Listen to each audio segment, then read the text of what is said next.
Hi friends, I'm from Ameyo. Ameyo is a call center provider uh, for the global south as of now. I mean, we are a global company with presence in over 40 countries, but most of the countries we are present in are south of Tropic of Cancer, which Gartner says as global south.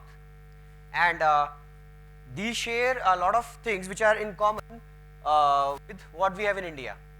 So when we compare two economies, the developed economies and the developing economies, the technological adaptation, the way we respond to technology, those kind of things change a lot because of a lot of technical consideration as well as the considerations from legal side.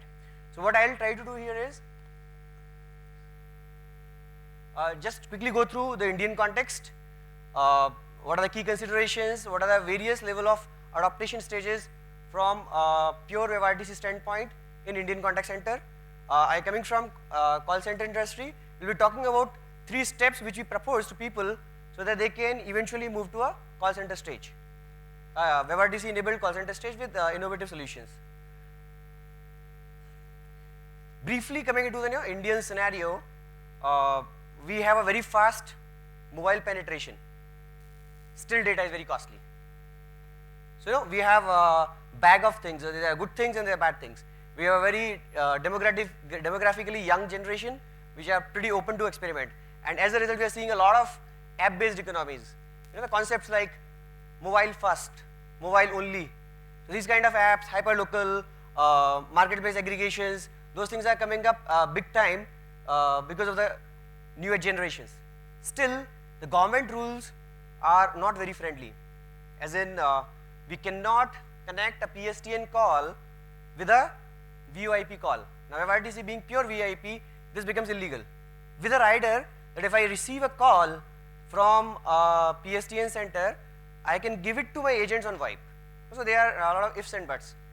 Our observations have been that these VoIP-related regulatory issues and others have been similar to most of the economies in global south. I mean, you go to Africa or you go to let's say Middle East, VoIP is seen as like it's VoIP. So based on that, what we have done is we have tried to see what are the considerations which we should take. So one, we very well agree that we should be moving to the new age, cutting edge technologies, which are things like WebRTC. So I will not go into why WebRTC kind of stuff, but when we plan that, okay, we have decided we will go to WebRTC, how should we plan that step? So one is we need to coexist. Because in India, if you consider a VoIP call to VoIP call is legal. So you can make a Skype to Skype call, but you cannot make Skype to your landline call or a mobile call. That's illegal because there is a bridging amount of element which is involved. So we hope that soon we'll have those kind of things available. We need to ensure that our infrastructures, from an contact center perspective, enterprises need to make sure that their infrastructure are ready so that they can make the switch as and when the things happen. And also, they do not miss out the opportunity to address a young crowd with all app first and app only things. So we are in both the spectrums. At one point, we have legacy and technical issues. At another point, we have a very dynamic generation who's going to take the lead on the web front and the technological adaptation front. So what we have done is, for our customers, we try to segregate the entire adaptation process into 3 different stages. The first one is the enablement part, where we ensure that the customers are able to make sure that the agents and their WebRTC stack is getting readied. So that's step 1, which involves a lot of infrastructural costs and cuttings and getting ready. The second stage is being productive, where you coexist your call center with PSTN as well as VoIP kind of stuff. So you have both the things running parallelly, and you can cater to the new age businesses which might be leading to video calls, web call, click to dial, no more phones, pure VoIP kind of things. And the third is a mature one where, as we have seen with the previous speakers also, mobile penetration or the mobile adaptation of WebRTC is the, it beats the web adaptation. So in the third one, we try to focus on how can we enable the app first and the app only applications to use these innovations. So a typical call center, from a typical call center perspective, these are the kind of components we have already available. So we have ACDs, we have dialers, we have IVRs, agent sessions and all, media servers which are already there, right?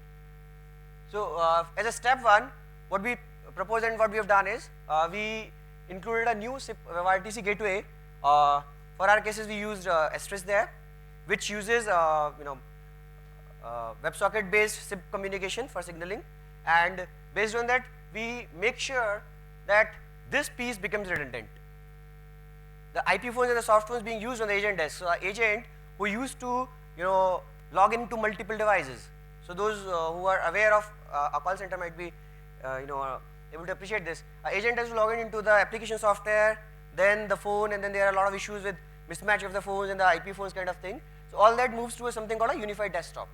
I just have one application to play around, and the voice is available to me as part of that application. So, I don't have to hang up my application on the phone and then on the application.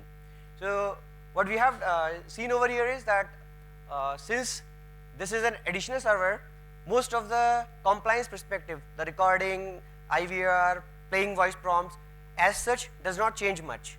Only the agent interface change. Therefore, we can keep all our existing infrastructure which is into the recording part of it. Now, when I say recording, it is the media recording.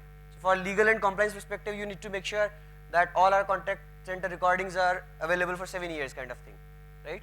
So, all those infrastructure is reused, and we create a superior experience for agent. And in the meanwhile, we get ready for the WebRTC. So, our observations have been that people who are using soft phones readily change.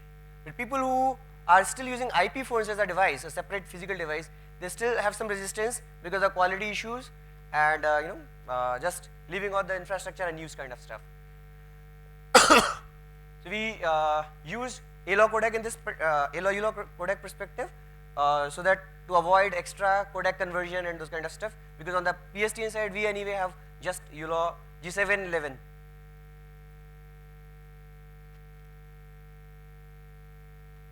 Yes, we faced a lot of issues with people because G729 is not supported here, and we don't see a lot of VoIP providers supporting Opus codec and those kind of things. Therefore, the international call centers which dial out from India to the US or Australia are a little bit resistant for the perspective.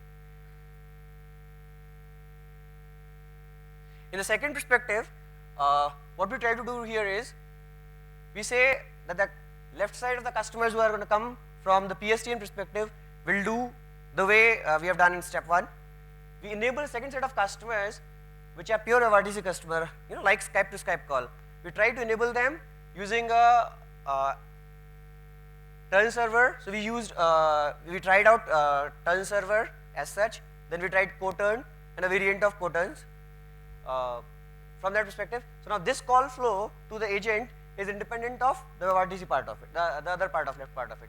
And here we use our Ameyo channel as signaling. So it's a custom HTTP based signal which we already had with the customer. So we extended it to support IC exchange and WebRTC support.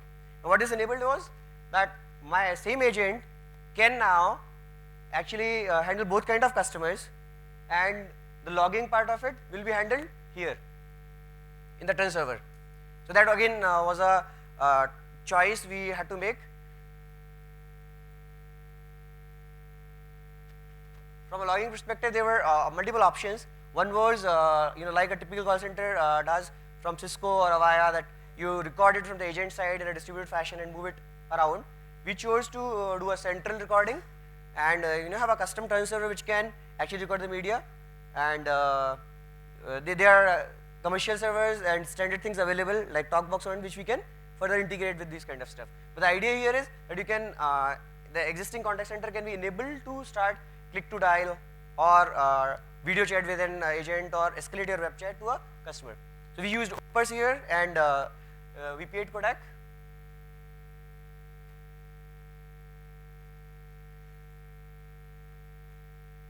The third use case was the WebRTC part is enabled from the customer perspective.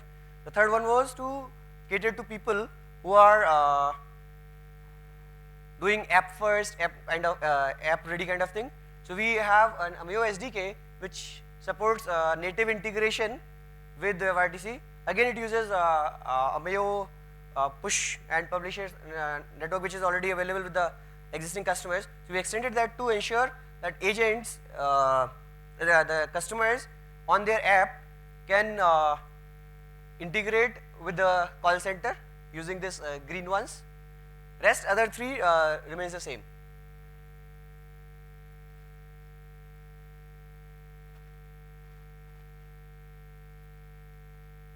So here our observation was that when we enable Ameyo SDK, the SDK for native applications, the kind of use cases we get into, which varied from things like reality estate, so realty consumers or field workers, they can enable this thing into their applications for superior customer experience as well as call center experience. So we tried this out in insurance industry for things like auto approval kind of thing. So let's say I have an auto, car crash. The agent is there doing an inspection. He can just take the app, get the survey done to the call center agent, who now would not be a call center agent but an approver, insurance approver. So we move to a hierarchy where call center agents are now experts who can do those kind of things. So those kind of applications can be easily enabled if we start pushing it to SDK. Now our observation would have been that we need not follow step 1, 2, 3. Since we are lying in the extreme spectrum of legacy call center things to the newer generation, we have often found that people who are upgrading their infrastructure usually follow that approach 1, 2, 3. But the people who are starting afresh, the hyperlocal guys, they would rather want to start from stage 3 with no baggages, because they are, the consumers themselves are all millennial customers, millennial consumers. This is one of the use case we are doing with for branchless banking. Here, as a media server, we are using video.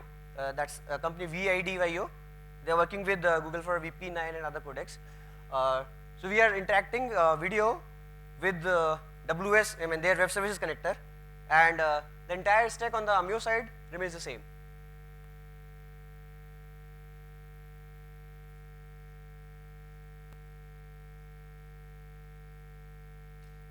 So this is some kind of applications we tend to push in stage 3, where we can have the mobile first applications, the insurance agent, real estate agents, maintenance guys, the service industry, where you can